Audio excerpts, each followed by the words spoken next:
Welcome to Regulate Tech. This is our 39th episode with me, Nicklas, Berild, Lundblad, and... with me, Richard Allan. So, Richard, we've done a couple of these craft episodes where we talk about how policy teams work with other teams. We did one that was about how policy teams work with comms, and we've talked a little bit about leadership and policy. Well, one of the things that is curiously absent from our discussion so far is this question of how policy interrelates with what I think you could say is one of the closest groups with comms, and that is the legal group. Now, legal groups are super important in most companies, and they work really closely with policy. What can you say about, how typically do policy and legal teams interact? Yeah, I mean, in some cases, legal and policy are so close that policy sits within legal. I'm actually not aware of any organization where legal sits within policy, but policy within legal is quite a common configuration. And you're right, this is super important set of relationships. As a sort of headline, I'll jump straight in and say, I think there are some really important differences that can best be summarized by, legal essentially trade in facts while policy people trade in opinions. And so we're often dealing with the same issues, but coming from a very different perspective. Maybe helpful to start just to think about what a legal team looks like in tech companies, which we're mainly focused on. And there will normally be a general counsel who is the top lawyer and will normally be a very senior person, may sit on the board of the company and certainly be in the top management team. As I say, the policy people may report up to that general counsel, or they may report separately to the CEO and to the board. But general counsel, I don't know any company where they don't have a general counsel who's kind of board level CEO direct report because of the importance of that role. And then off of that general counsel, there'll be a bunch of different legal specialists. Again, we can tease out why that structure's a bit different from policy, but in some cases, they will be geographical, as policy people often are, because you may need people to cover particular countries of the world. But in most cases, actually, they tend to be organized along functional lines. So you've got a group that deals with, intellectual property and licensing stuff. You've got a group that deals with content liability. You've got a group that deals with antitrust and so on. So general counsel, and then a bunch of different functional legal specialists sort of hanging off of that general counsel is the normal structure. And then policy will actually be quite differently organized, which is one of the first things we need to think about. Yeah, I think it's worthwhile sort of really expanding on the question of what does a legal department actually do and what different sub-departments does it contain. And so you mentioned this notion of IP, antitrust, but I think it's also interesting to think about the other subdivisions that we have here. So one is litigation. Yes. There will usually be lawyers who are focused only on litigation. Really important people to know because they can tell you where the litigation trends are heading. You will have some people who focus only on commercial contracts. Now, a common mistake, I think, interesting to see if you agree, is that very often it's felt that commercial contracts is far away from policy. But in reality, the contractual terms that you use is what in the long term generates friends or enemies. Because depending on how hard and tough and successful you are in your commercial negotiations, people will seek other means of getting ahead or getting an edge on next negotiation, and that will then spill over into policy. I think that's right? Yeah, I think you're absolutely right. And you're right. One of the things about, I think, again, a sort of distinction, these are real generalisms, but I think they hold true to a large degree, is that lawyers tend to be deep specialists in a particular area. And you typically wouldn't ask your commercial contracts lawyer to deal with your privacy regulation or your intellectual property questions. They're in deep specialism, whereas policy people tend to be generalists and feel they can sort of pick up and run with anything. So there's this really important distinction. And then you're absolutely right again that it's really easy sometimes to say, look, there are some things which are very obviously related to policy. So something like content policy, content law. Are you taking down or leaving up a particular piece of content? There'll be a policy view on it, and there will be a lawyer somewhere who will be able to give you advice and say, look, this is legal or illegal in a particular country. But we often then focus very much on that and then don't pay attention to things like contracts law and litigation, both of which, from a reputational point of view, can be absolutely critical. So when you write your terms of service, that can either be something that's sort of welcomed or something that causes major concern. And quite often any change actually to the terms of service of a company, however benign, will end up causing sort of huge ripples that will then get picked up by the policy people. And that will be driven by the legal team. The legal team are the ones who define the terms of service. And I said in their overall mission, the job of a legal team, it's sort of self-answering, but it's to make sure that what the company does is legal, which is so simple, but it's sort of to protect the company in a very deep way. Their job is to make sure that the company doesn't trip up by doing things that are illegal and then end up in all kinds of trouble. And it's a really, really serious discipline. I have huge respect for them because, ultimately they're often literally officers of the court. They do things and they get it wrong, and there's all kinds of liability that kicks in as a matter of legal fact. If somebody from the legal team sort of goes into court and says something wrong, that's a criminal offence. If I can put it sort of, perhaps less politely, policy people and politicians kind of bullshit all the time, and they do that in their space, and they can, this is how we do, and outside that legal framework, you can get away with that. It's the expectation is that people do that. When you're in this legal framework, like this stuff is really serious and really important. Can't afford to get it wrong. So they're in that, very, very strongly defensive position, saying our job, or flip it around the other way, the failure of a legal department would be that a company does something illegal, does something wrong, and the legal department didn't give them the advice to avoid that, assuming they want to avoid it. So let me rattle off a few different sub-departments, and then we can go through them and talk a little bit about the relationship with each of them, I think. So we talked about litigation, really important. We talked about commercial. I think we should be really clear that the department that deals with law enforcement access requests is a super important partner for us. And then we have the IP people you mentioned, the antitrust people. We have the folks who are dealing with employment law, increasingly important today with activists, employees, and others. And then there is this other team that I think is more or less unique to tech companies. It's super interesting to think about, and that's the product counsel. Yes. And so I think let's start with litigation and sort of go back to what are some things that we should think about as policy people when we interact with litigators. I'll start you off with one and then see how you react. The one that I discovered far too late was really important to how a company is perceived is the one about how litigation looks at jurisdiction.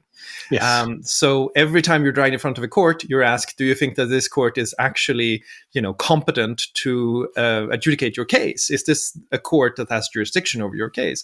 And the instinct and reaction, and probably the right risk analysis from a purely legal perspective, is to say no in a majority of cases and say we're not present in this country as pertains to this particular issue that's before the court, which means that a lot of the litigation communication that I've seen across the board from every tech company has always started with, we're not in your country, which is a uniquely sort of, from a policy perspective, risky message to go tell someone, because increasingly judges who are influential and often in political circles and others will go like, it's really curious that they say they're not here because I see them, and all of our citizens seems to use their services, and every time they turn up, they say they're not here. That doesn't really sit right with me. And so you end up in this huge policy discussion, which is jurisdiction. So that's one I think that's really important to get. Yeah, completely agree. And again, the litigator's job is essentially to sort of raise as many defensive barriers as possible. So someone is sometimes this is defensive litigation, rather than they'll be offensive as well sometimes, as we see at the moment. This week, Apple are suing this Israeli company, NSO, because of allegations that they've been hacking into Apple's phones, and WhatsApp been suing already. So litigation does go both ways. It's sometimes offensive litigation, but more often than not, we're talking about defensive litigation. Someone is suing one of the tech companies. And I say the litigator's job then is to put up as many potential barriers as possible, knowing that some of them are going to get knocked down. But the more you've got, the more chance you have at the end of it of getting a good result, and perhaps making the other side settle or go away, which is part of the strategy, not to get to court at all. And so barrier number one is, yes, from a technical legal point of view, we are contesting whether or not the court, this legal process in a particular country is applicable for us, whether or not we're caught within it. And you can frame that in different ways. I had exactly the same argument sometimes with my lawyers. Like, in the letter can kind of say in paragraph 1, we're not in your country. You have no jurisdiction over over us. Sort of get lost. And it can say almost in those terms. And from a lawyer's point of view, they would write it in those terms, and they would say, look, it's not personal. It's just we're trading in facts. It's just a legal fact that this is not the case. And as a policy person, you'll come along and say to your legal colleague, can we just change that language? Can we instead say, we recognize how important our service is to the people of country X, and that these issues are really, really important, notwithstanding, the fact that this is really important. We do have to advise the court humbly that we do think as a matter of law, we may technically not be within your jurisdiction. You may not be the people. So it's all about the sort of tone and messaging. But yeah, the first barrier, and that's the most robust, is, look, you have no power to decide this, is a really robust barrier. And any litigator worth their salt is going to try and put that barrier up.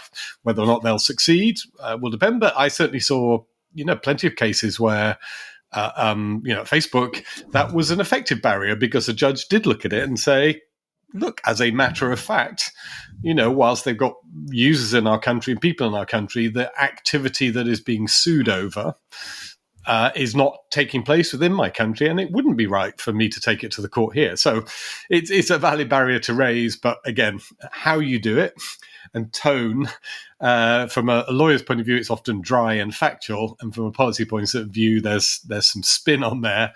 The challenge being, obviously, when your dry factual letter gets put in the public domain, it can make you look terrible, even though it may be accurate and correct. Yeah, and there are risks that exist the other way as well, because one of the other things that I think is sort of a bit of a third rail and really difficult to do and really difficult to do right is to do policy work around ongoing litigation. So say that you're, for example, litigating with party X, and you know that there are a lot of people who are going to be called in as witnesses, as for example. Your temptation there will be to go like, well, let's explain our case to them. Let's tell them how things really are, etc. But that's like a very, very dangerous area for a policy professional, isn't it? Yeah, it can be delicate. I mean, there are some cases where, it's absolutely sort of squarely in a legal process, and actually any kind of intervention potentially risks being in contempt of court or transgressing all kinds of rules. But actually there is another class of cases which involve litigation where you're dealing with a regulator. And those actually can be quite different, where, for example, a privacy regulator has raised an issue with you, and they are both taking you to court and asking you to come in and hold a series of conversations with them at the same time. These are kind of really curious processes, but not untypical of the work that you do. So they're going to court, but they may be thinking, look, it's a 2 or 3 year process to go through this, and it's expensive. And whilst we're raising the big stick of a court case, what we really want is you to come in and talk to us and fix the thing. And you may be keen to fix it. So you'll often have this parallel process. In fact, in some regulators, often the privacy regulators, they actually have separate teams. They'll have a legal team that's taking the case, and then they'll have another team that will want to talk to you. And if at some point you've managed to answer their concerns, they'll tell the legal team to back down, and they'll sort of withdraw their court case. So I say, you need to understand which of those scenarios you're in. Is it one in which you're having a parallel conversation under the threat of a court case, or is it one where you're in a classic, say, typically like a criminal type court case where you have to tread extremely carefully? Right. And of course, then there's the case where if you're in the US, you want to generate a lot of amicus briefs, sort of friends of the court writing to the court saying, here's what we think. And in that case, again, you factor in policy fully, because policy is often responsible for reaching out to organizations, experts, sometimes academics and others who will write on behalf of the petitioner, the sort of the company, and say that we believe that their analysis is correct, or here's a point that's really undervalued, or here's something that we really need to take into account. That work of generating sort of within the legal process still remames very important. It does. And again, this is where it can sometimes feel unfair. I'm trying to think what the Latin word is for enemy. If you could, is it hostes? I was trying to think, because there's the other kind of brief. There's the amicus brief, but actually the other thing that happens often is you're in a court case, and particularly in the policy world, policymakers and others will happily queue up to say how pleased they are that you're being taken to court because clearly you're guilty as hell of the thing that you've done, and it was about time someone did it. So you're right. In some ways, in there's the technical thing of the amicus brief, but there's also often we call an air war going on where people are pining one way or the other on whether or not you've done the bad thing that is the subject of the case that's ongoing. So it's curious, and again, politicians of course have got a right to speak out on issues of public interest, but they will not hold back when they think that's going on. And sometimes, I had that conversation with lawyers saying, look, these people are out of line. You policy people, can you get the politicians to shut up and stop commenting? This is a legal case. And you're like, yeah, all right. No, not really. Sorry, but no. And you know what? If I write the email to the politician saying, would you please shut up because there's an ongoing court case, you know what's going to happen the next day? That email is going to be in the public domain. Yeah. There's going to be a whole other news cycle of, company tries to gag politician for defending their constituents. Which nicely brings us to another fact that we have to take into account when we talk about collaborating with the litigation team, and that is the question of discovery. Yes. The question of discovery generally is so important, and having an understanding for what is actually being set out in discovery is also incredibly important. Talk a little bit about how discovery works and why it's a big deal for policy. Yeah, and again, this is particularly sort of reflects the American legal system. I mean, it's there in other legal systems, but it's especially acute in American legal systems that essentially once the court case begins, there's often a right for the litigants to demand quite broad ranges of documentation from the involved companies. And you can contest it and go backwards and forwards, but assume generally a broad range of documents will go out. And it's actually quite scary when you work in the companies. I'm sure you had this, of you get these legal hold messages. And so some court case is kicked off and you get an email saying, any emails that you have mentioning whatever it is, cookies, if it was the court case around cookies, you must not destroy because we may be required to disclose them.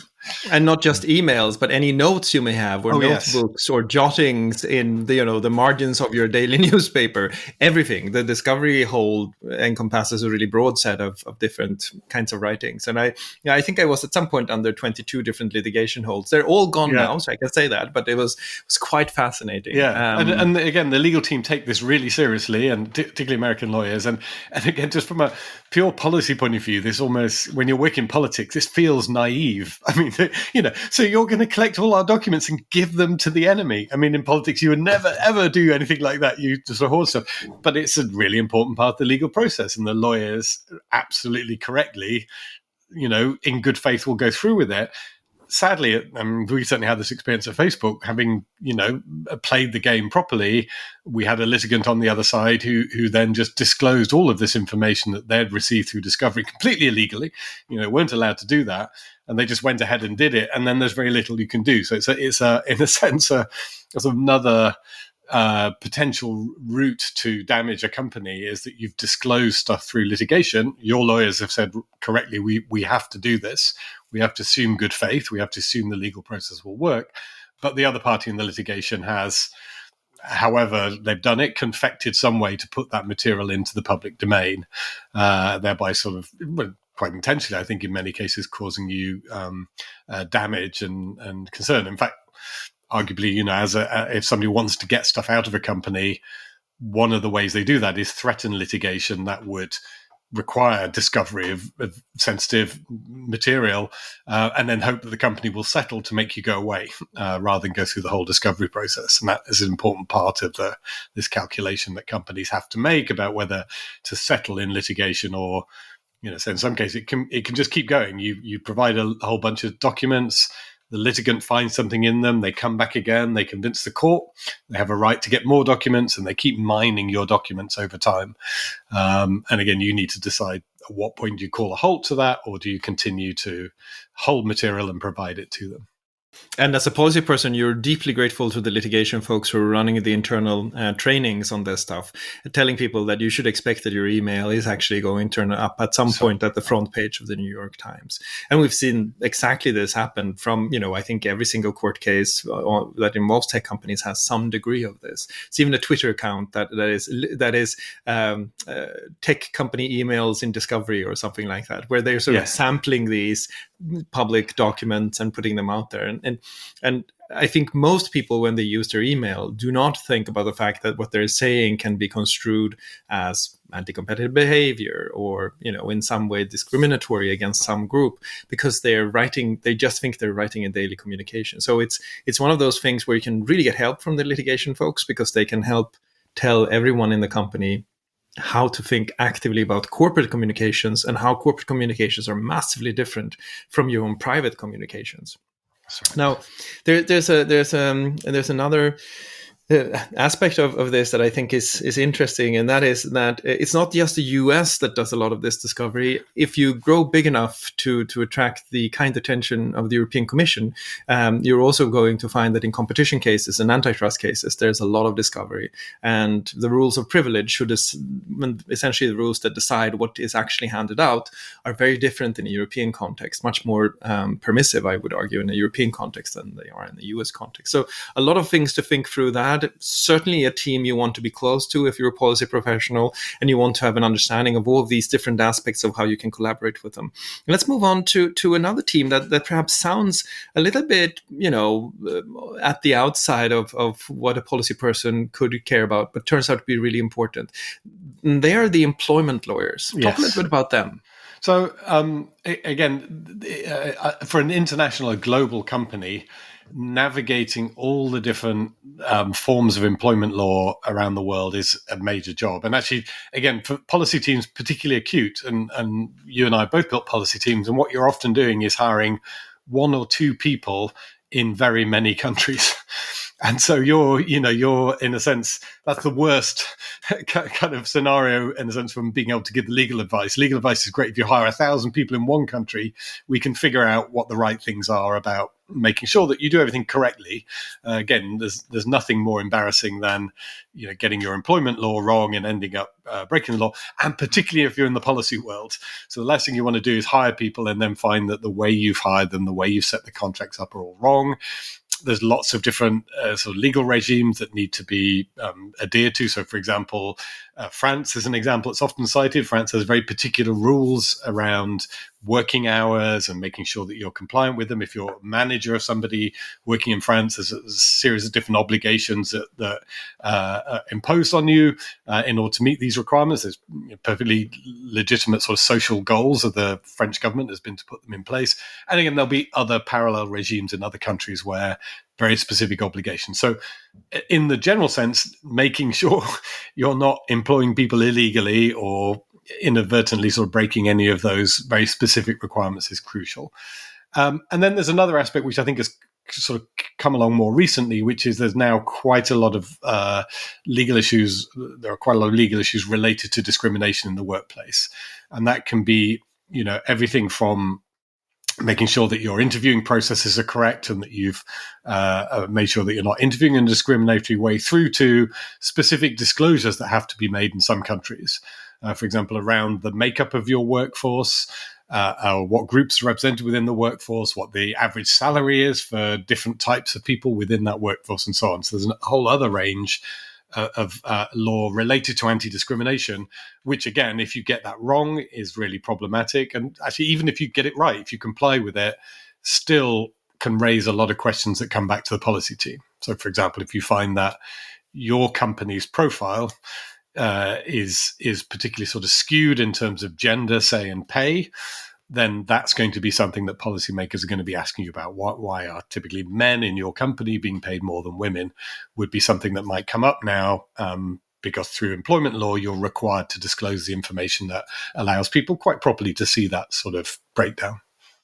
And even in the case of a termination of an employee, and where there is like questions around activism or questions around leaking, all of those different things also have the way those are done will ultimately also end up aggregated, not the individual cases necessarily, but aggregated as a part of the general reputation that a company has, right? That's right. Yeah. And then there are some aspects around that again are fall into this bucket where from a legal point of view, they're entirely correct. And the lawyers are doing their job right, protecting the company, but perception-wise, they don't look great. And the one that's come up a lot recently have been these so-called sort of gagging orders, that there are clauses in contracts that say, if you've gone to arbitration, say there's been a case of allegation of sexual harassment, and the employee has gone through a process of arbitration.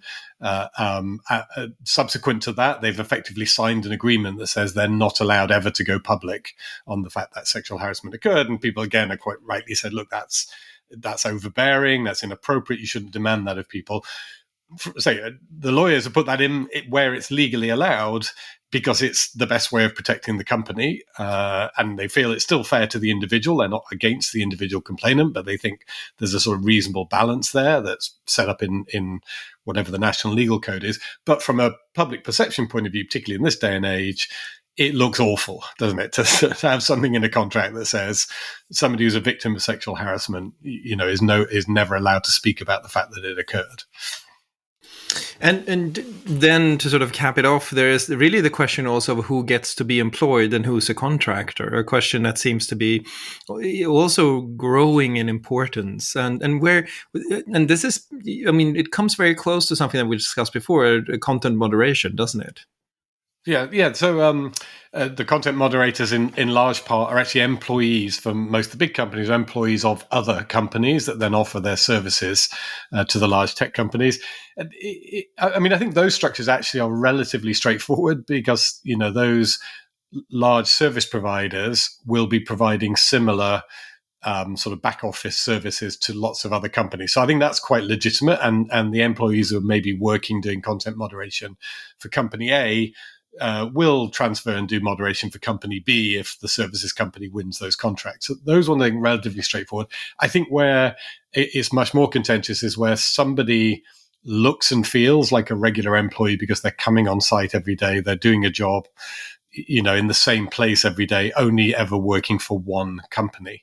And there again, the law varies from country to country, but certainly the UK is pretty robust on what they call disguised employment, that somebody, if it looks like an employee and it feels like an employee, if somebody's then it is an employee. If somebody's working in the same place every day doing the same job for only one company, they're very uncomfortable about that being treated as a contract role.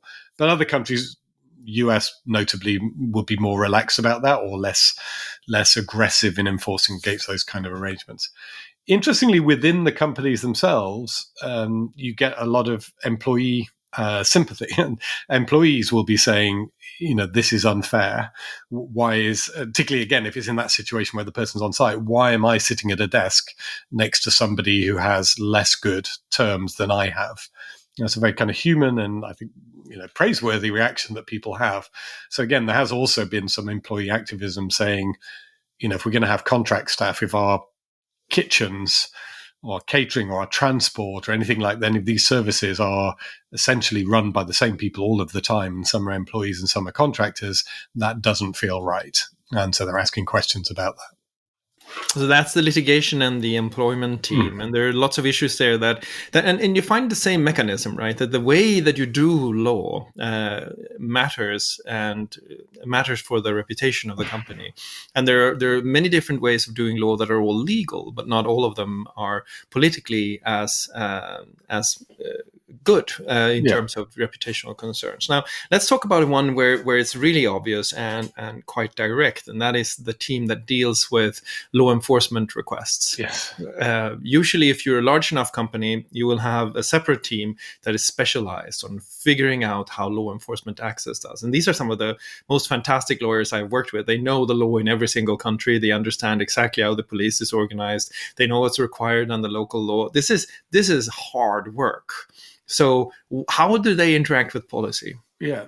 So there again, where it's working well, it's hand in glove, because these are, I think, unusually, it's an area where there's a large element of judgment to be applied as well as the law. So the baseline, you know, as a company, you receive a request from a law enforcement agency in country X saying, please give me some data. I'm trying to catch a bad person. And, you know, actually, I think for telecom companies, traditional telephone companies, this is much more sort of mechanical, as in if the request is properly formed, it's a legitimate request. Typically it'd be for subscriber information. We want information about the person who has this mobile phone number. They'll get the request in, they'll just do one check, you know, is it legally correct? And if it's legally correct, then they'll disclose the data. in internet companies where there's this content that's relevant and content is being requested, or even subscriber information that's related to a particular thing that somebody has said on that platform, they'll often apply a second check. The first one is this legally well formed? And you're right, they either themselves know, or they'll actually, most of the big companies employ firms of outside counsel, which is the other phrase. It's a very American phrase, but when we need to keep in mind, outside counsel are these big global law firms, and they may hire one for the law enforcement team who have people in every country in the world, or a relationship with people in every country in the world. So when you get your first request from Turkmenistan, you probably don't know Turkmen law, but you can say to your law firm, like, is this properly formed in the context of Turkmen law? That's test number one. Then subsequent to that, in a tech company, your test would then be, is it consistent with our policy to disclose in those circumstances? And that's where a lot of judgment has to come in about the nature of the disclosure, the nature of the regime to which you're disclosing, the likely consequence of disclosure.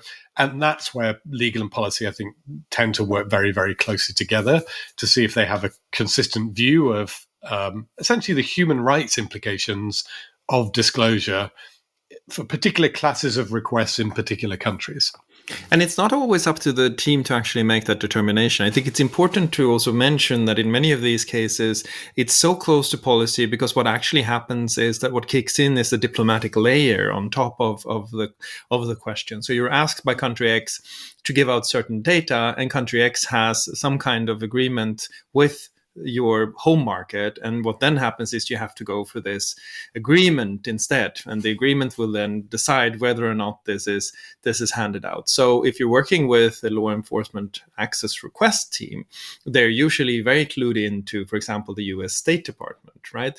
Because you have some of these, they're called this horrible acronym called MLAT, yes. Mutual Legal Assistance Treaty, and there's some 60 or 70 of those with different countries, and it's a lengthy diplomatic process that then tries the different legal systems against each other. So it's not even the company that does that. It's something that is hoisted into this diplomatic layer where there is going to be a discussion about what does the country you're in think about the country asking, right? That's right. Yeah, and we should be clear. I mean, in a sense, what law enforcement teams don't do is ever say definitively no. What they say is, we're not going to disclose this to you directly, voluntarily. You must go through the formal process. And that's interpreted as a no because the formal process, this that you've talked about, is really difficult. And particularly if you're a human rights risk nation, that when we say the formal process is ask the US government to order the company, if it's a US tech business, ask the US government to order the company to disclose the data. And of course, we can all think of a list of countries where that ain't never going to happen. But you're not, as the law enforcement team, the decision you're making is, can we legally and ethically make a disclosure directly to for law enforcement in a particular country, or are we going to send them through the formal route, which is slow, painful, and may never produce a result? And so for some countries in the world, the law enforcement teams are consistently saying, go through the formal, take it to the US government, go through that formal route. For other countries, they're actually disclosing in quite large numbers. You can see in their transparency reports, quite comfortably disclosing directly to the law enforcement agencies, knowing that disclosure is legal under US law, which is also a critical factor. And US law has some restrictions on companies giving out data to what they perceive of as foreign governments. Is it legal under the law of the receiving country, and is it sort of moral and ethical? Again, as a reminder for those who sort of may think, well, you should just always say no, always send off to the US government. I never felt that. I always felt that there were two ways in which a company faced with law enforcement requests could threaten human rights. One, the obvious one, is to disclose data where that data will be taken by a government and used to harm the human rights of their citizen. But there's another scenario, which is that refusing to disclose data where the disclosure of the data would allow legitimate, good law enforcement agents to prevent a human rights abuse. In other words, prevent them from arresting somebody who is going to cause harm that constitutes an infringement of people's human rights. And that's the judgment. It's a very hard judgment to make, that both disclosing and refusing to disclose, I think, can be unethical acts if done wrongly. And you're trying to, create a regime where your disclosures or your refusal to disclose are always the human rights optimal decision that you can make in the particular set of circumstances. And I mean, this is a team that lives very close to the action, because they also have to make determinations on so-called emergency requests, yes, where there is real, clear and present danger to human lives, for example. And so really important to understand what they're doing and figure out exactly how it works. It's also a team that will happily work hand in glove, I think, with the policy team to see if there's a better way to get those cross-border requests that are legitimate, that are sort of often just done, as you say, to prevent crime, to get those to work better. Because I think it's generally felt, all of the companies feel, I know, and I think most of the law enforcement access organizations feel that the system we have in place is not fit for purpose in the internet age, right? Yes, it's one of those areas, again, where we often, as policy team and law enforcement lawyers, go and meet government people together and law enforcement people together, because it is quite a political environment. Again, if you're not a conspiracy theorist, you won't see a problem with this, but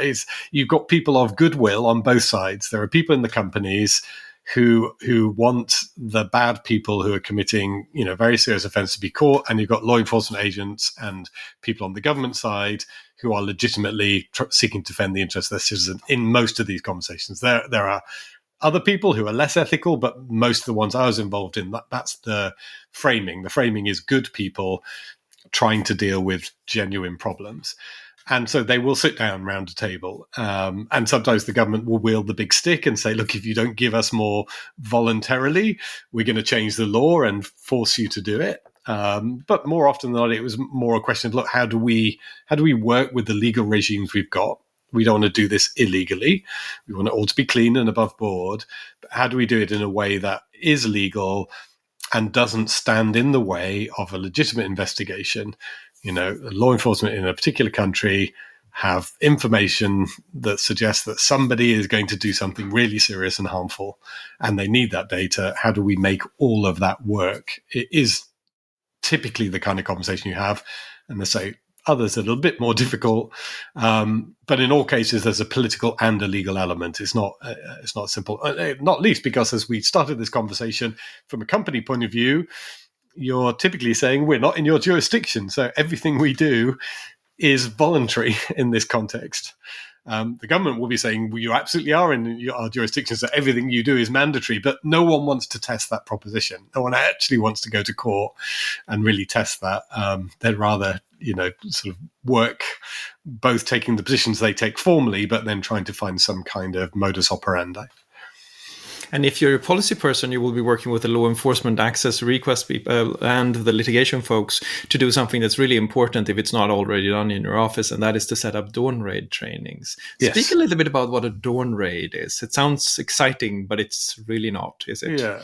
I mean, this is where an agency of the state decides that there is information in your office somewhere in the world that it is essential information for them to be able to prosecute the company for some offense. And typically it's competition cases, but it could be tax cases, competition, tax, things like that. They tend to be at the economic side, but it could, in theory, it could be anything where they think that on your premises there are documents and computers and things that contain the information they need. And if they tipped you off, if they, they could just write you a letter and say, send me all the information. But their fear is if they tipped you off, you would destroy the evidence. Therefore, they must turn up unannounced and insist on you handing everything over there and then, keep the staff in the office, interview them. And in some countries, these are, people with guns who turn up and at your office door and say, right, we're kind of locking the door. Everyone's got to stay here. You mustn't destroy anything. And there is, a lot of legal risk in that. And again, as you said, you have a lot of training in order to be able to respond to this legally, because what you're not trying to do as a legitimate company is cheat. And so if the law says you have to hand over all of your computers, you'll hand them all over. If the law says it's quite legitimate to cut off access to your corporate network and say no, then you'll do that. But you need to know which of those it is. What you don't want to do is cut off access to the corporate network and then find you've now just committed a criminal offense. So the training is all around understanding how you should behave in those circumstances. Do you have a right to refuse to answer questions, or do you have to answer the questions? Can you ask for a lawyer to be present or not? All of these things will be, very specifically set out in the national law of the country where the raid is happening. And as a policy person, you're going to be one of the top 3 people who are supposed to be in the office during a raid and handling the raid as it sort of progresses. So if there's not a lawyer present, for example, and there are not lawyers in all offices around the world, and there's a policy person, then the policy person is going to be on the hook to understand the dawn raid problem. So that's a good thing for you to catch up on. Yes. Now, you mentioned tax, and we were certainly omitting tax lawyers from our list before, which is not good. So let's talk about tax lawyers. It seems to me that the problem you mentioned before of what's legal and what's sort of acceptable, it comes to a point in tax law, doesn't it? Yeah, I mean, again, I'll be very unfashionable and defend tax lawyers, because the ones I've worked with, I actually find are very ethical and serious about their work, and their job. And again, I think it's sort of misinterpreted. Their job is to find the most tax efficient structures for a company. That's what they're paid to do. I don't think they're paid to do things that are like super dodgy and stretching the law. And there are people who do that. And in the UK, there are these schemes where people get prosecuted from time to time because they've signed up, and the scheme has been sort of constructed entirely to kind of avoid and dodge personal taxation. It's not my experience that that's what the corporate lawyers I've met are doing. They're constructing structures that are entirely proper and quite straightforward, actually, and quite standard. I mean, it's not as if companies have brutally different models either, right? Yeah, and if they're given different instruction, they'll do different things. So they're not, again, they're experts in it. And if you say to them, and I remember, I'm sure you had that conversation where we would model doing different structures and say, well, from a policy point of view, we're going in and saying, I know this structure is legal, but it's causing us a lot of policy problems. Our perception, the reputation of the company is being really harmed. How about if we restructured to a different structure that would be better from a public perception point of view? And the tax lawyers will diligently work out what that would mean from cost point of view, but also, really importantly, whether or not that's legal. And again, there's a perception sometimes that you can just sort of move things around as you want. But there are some really important principles of tax law that I learned from our tax lawyers that would say things like if you're not, if you're not generating the wealth in that country, so you get an aggressive country. France is an example. France did dawn raids on tax on your company and my company, and France essentially wanted to say, look, more of the value that is being created by your company's products should be taxed in France. We believe that the value is being created in France. And so we would go to our tax lawyers and say, well, it would make life a lot easier if we pay more tax in France. And the tax lawyers will say to you, it's all well and good, but I'm not sure we can defend that legally, because by leaving more of the tax in France or saying the economic value is being created in France, we're cheating the American taxpayer or the American government if, as a matter of fact, the value is being created in America or being created somewhere else. And so they're actually, again, often the advice they're giving you is to say, hey, policy person, you may think this looks and feels better, but it's not actually as legal as you think it is, given that when you take the whole global picture, there are these really important principles about taxation being paid where value is created, and well-established principles of how you calculate where the value is being created, which isn't an arbitrary thing at all. And tax lawyers also have a supremely good understanding of who the money belongs to. So one of the problems, of course, is that you feel you could pay a lot more tax. You could do it voluntarily. But what you're doing is that you're handing off your shareholders' money. And those are pension funds and other investors, etc. So the same moment you start paying that tax voluntarily in a country, you can sort of add on. What you're doing is that you're cheating the people who invested in your company. And so the way they sort of lay this out, at least when we discussed it, I thought was fascinating. fascinating and really quite eye-opening. It's also a peculiar job. If you're really, really good at what you're supposed to be doing, you might end up in deep trouble. Yeah. And so it's a really hard job too. And I think you're right. I mean, these are, and then it's almost a failure of public policy not to have been able to bring out more of the pure tax discussion into the open discussion and figure out how, if we believe tax should be paid differently, the levers look. How do we construct it? How do we build it?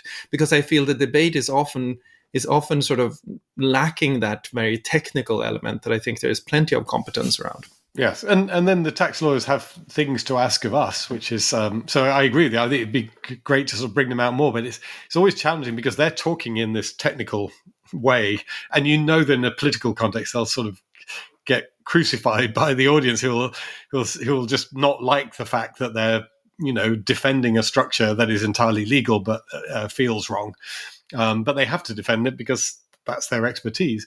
But they sometimes ask stuff of us because what tax lawyers really hate is double taxation, where you're getting kind of hit in two different places basically for the same economic activity.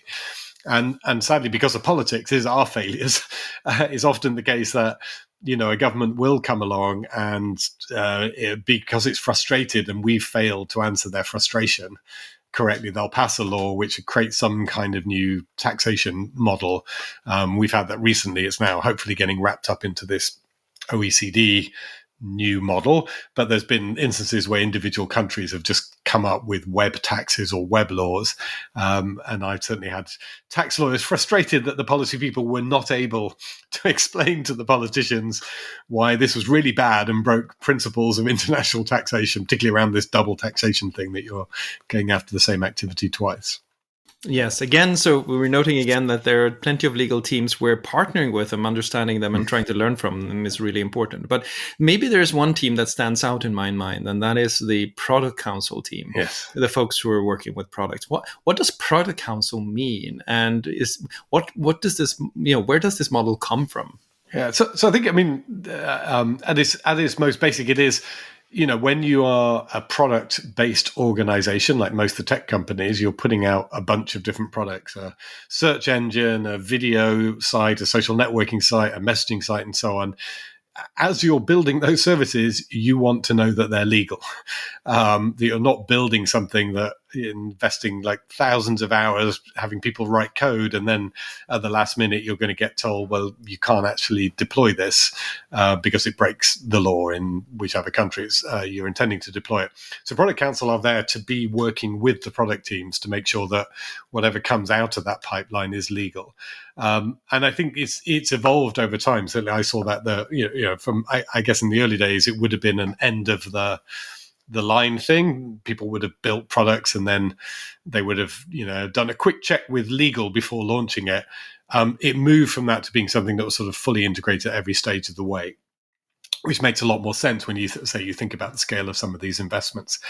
It's one of the areas actually I found where though you can get some sort of tension between legal and policy, in that when you're developing a new product, let's take an example actually, like encryption is one of the debates at the moment. Do you have end-to-end encryption on more products? And the job of the product counsel would be to advise that team on whether or not it's legal to deploy end-to-end encryption. And in most cases it will be. They'll say, look, there are no laws against end-to-end encryption in the United Kingdom, for example. Therefore, as product counsel, I'm advising you can build a product with end-to-end encryption. Policy may be coming in and going, yeah, but if we build this, they're threatening to make it illegal. And therefore, by building it, we'll trigger that. And therefore, we shouldn't build it. And so you've got a difference there sometimes between the legal team who are saying, what you're doing is okay, go ahead, because it's legal and they're right, they're correct. And the policy team saying, don't go ahead, don't do this thing, because either two things, either it may not be illegal now, but by doing it, you're going to make it illegal, and therefore you will have wasted your time because it'll be illegal by the time you get out there. Or sometimes there'll be a difference in interpretation. And I certainly saw this where the legal team will say, on paper, this is legal. And the policy team will say, it may be legal on paper, but the people in this country hate us so much, they'll find a friendly judge who will bend the law and make the thing illegal. And my judgment as the policy person is, that's going to happen.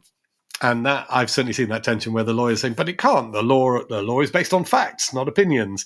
I've looked at it, and the facts are this thing is legal. And you're saying, they're going to find a way to make it illegal and a way to reinterpret the law to make it illegal. So again, that's a classic area where there's a risk for the policy team that they're the people who say no, or the people who cry wolf, and you end up in this unpleasant triangle where the product people who just want to build their thing are saying, well, legal told me it's fine. Why are you policy people trying to get in the way and block it? And that, as you can imagine, is not a great conversation. Should be avoided where possible. And so you should align with your product counsel colleagues where possible as well. I think one of the origin stories is quite interesting.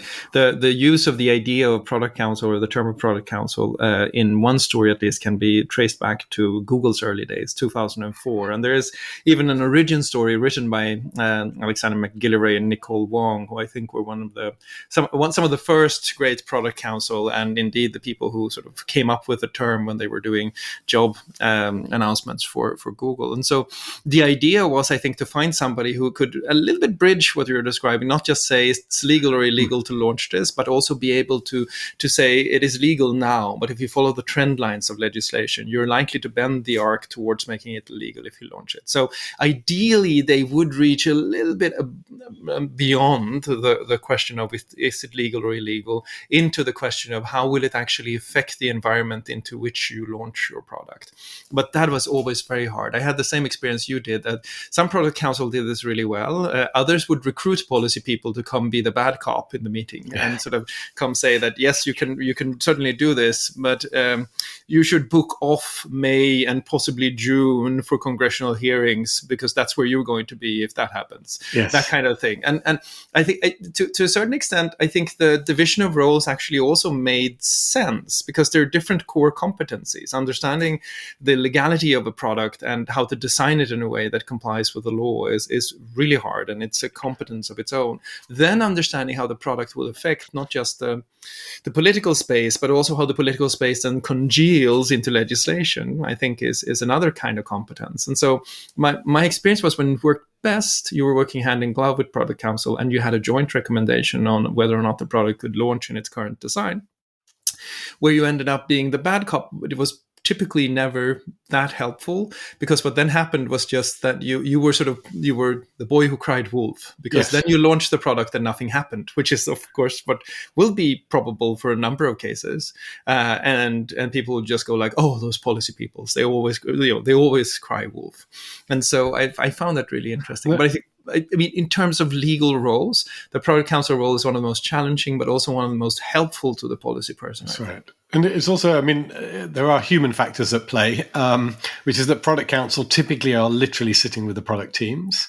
And I think they feel them very much in an enabling role. They're a group, they're a team that is trying to launch a product together, very positive, get the thing out the door, particularly where the policy people are physically distant, thousands of miles away in another jurisdiction, and they're the ones raising the concerns, saying, I've got a problem with this in Germany, from Germany, doing this on a sort of 1 hour video call at an odd time of day.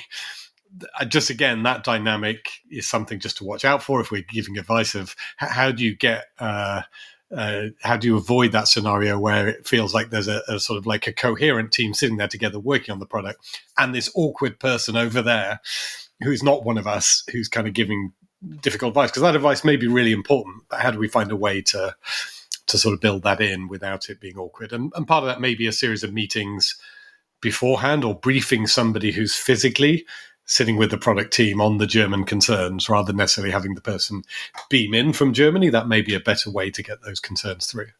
I think that's absolutely correct, and it's such a good observation, because this notion that somebody who's sitting with a team, and even if they're not suffering from Stockholm syndrome, they will be aligned with the team, and their identity will be sort of formed in that team. They will have a very different view of something than someone whose identity again then is formed by their peers in a political context in a country, half away across the world. And so I mean, the policy folks also, of course, have their teams that they want to work with, where they want to make sure that there's no blow up, and sometimes the reverse happens, that the policy team sort of becomes this team that almost admires the problem and says, oh, this is going to be so difficult, and you have to balance yourself, and it's so hard. But I think it's calibrating your work with product counsel is probably one of the most important things you can do. And some policy teams have even tried to solve it by making sure that there is a policy shadow for product counsel in the team at the headquarters where the product is being developed. So you develop product policy folks that are that then sort of perform a similar role. So if the product policy council says, you've now designed the product to be legal, the product policy person says, and we think it will be well received by the political space, and that it will not change the legal environment for the worse. And what you think? I mean, you obviously have to be quite a large company to do that, right? Yeah, I mean, again, just in terms of advice for policy people, it is one is to not forget that your job is to help get the product out there. And so just psychologically, like, don't get yourself into the mindset of being the person who kind of revels in the difficulties. Your job is to get the product out there. Your job is to understand the product. And again, another piece of advice, like, play with the products, important. Play with them early. You've got this opportunity. You're inside the company. You can get on and play with them. Don't wait for this fully finished product to come out and then go, oh my God, that's terrible. Like, you should be in there early, using all of these internal betas and things like that. And you should be curious enough to do that. And then, figure out how to gain some respect from the product people. It's easily lost. I mean, I've again seen it. There are policy people who do come in and go, "Oh, this stuff, it's going to be a disaster. It's going to be terrible," and the product people just learn very quickly to switch off and not listen to that person and go around them. Frankly, so how do you gain that respect? Well, you gain it by being interested in their work, by actually liking the products, enjoying the products, getting to know the products.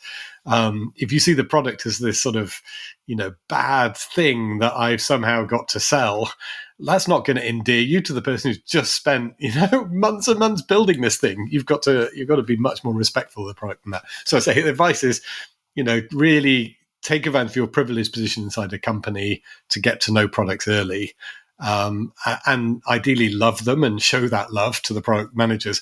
And if you don't love most of the products your company's producing, you're probably in the wrong company. So that's quite an interesting thing. It's so true. It's so true.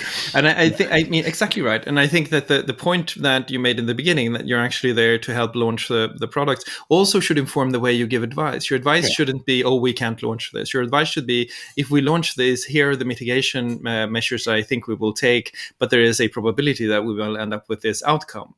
And that's a much better way of framing your advice than saying, oh, it's all going to be terrible.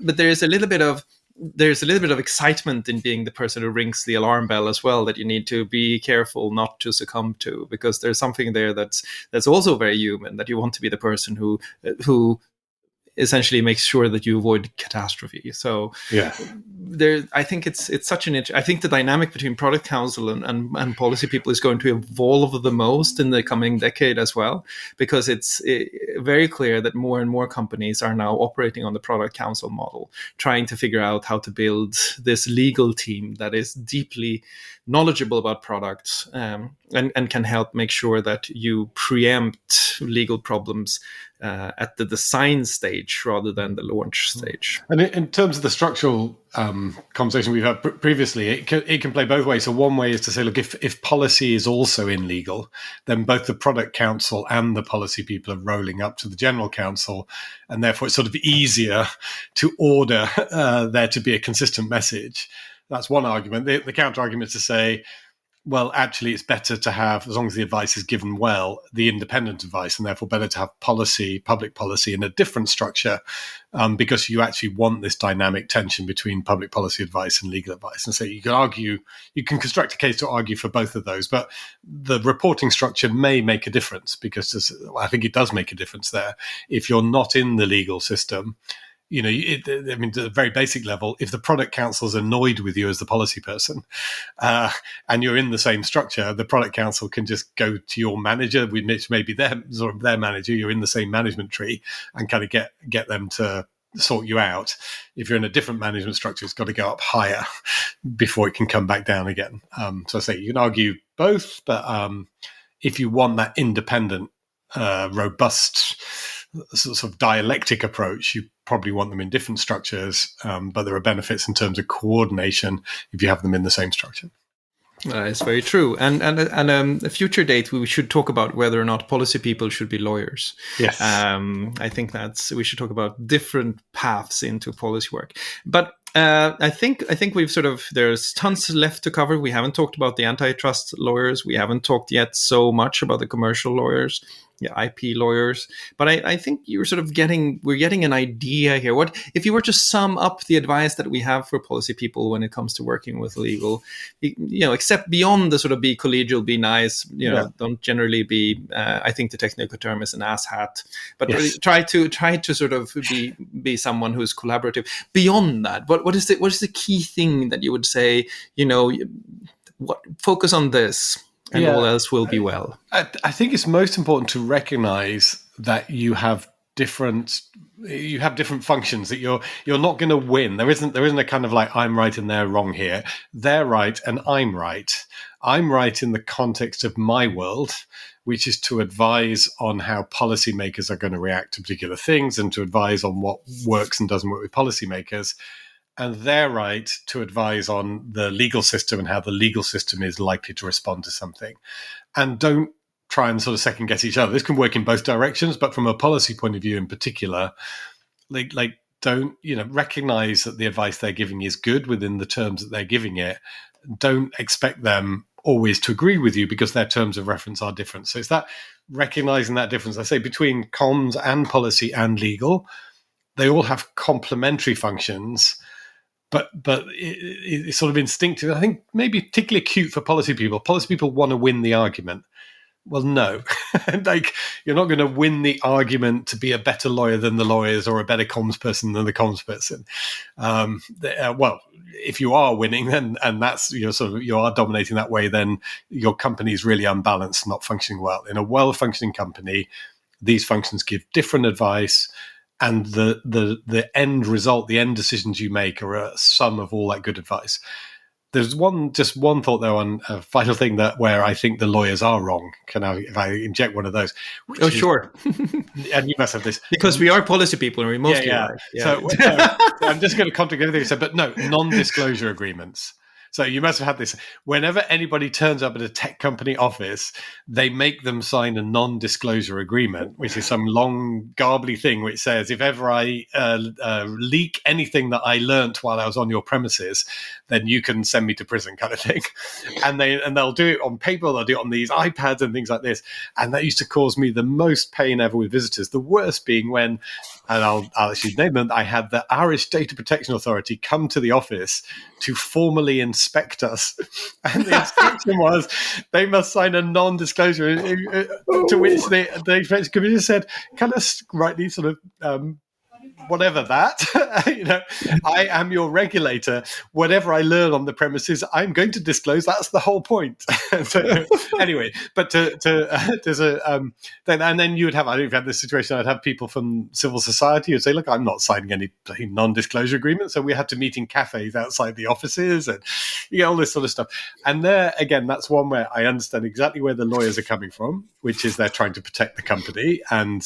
There will have been experiences in the past where somebody came in and copied secret formulae down from the whiteboard and went off and created a rival company. Fine. But this is a very kind of big stick to kind of deal with that problem. And again, it's not to blame the front of office staff who have to do what they're told, but that's one where I'd love the lawyers to be a bit more creative and kind of go, Yeah, these non-disclosure agreements, unless it's kind of a business type meeting or certain within certain categories, they're more trouble than they're worth because they used to cause me endless pain.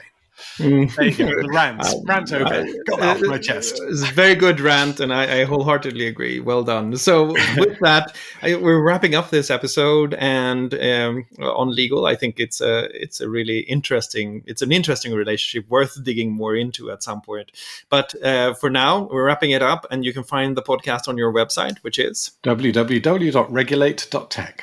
Brilliant. And we thank you for listening. You didn't have to sign an NDA in the beginning, and we hope that you'll be back with us in the next episode. Thank you so much.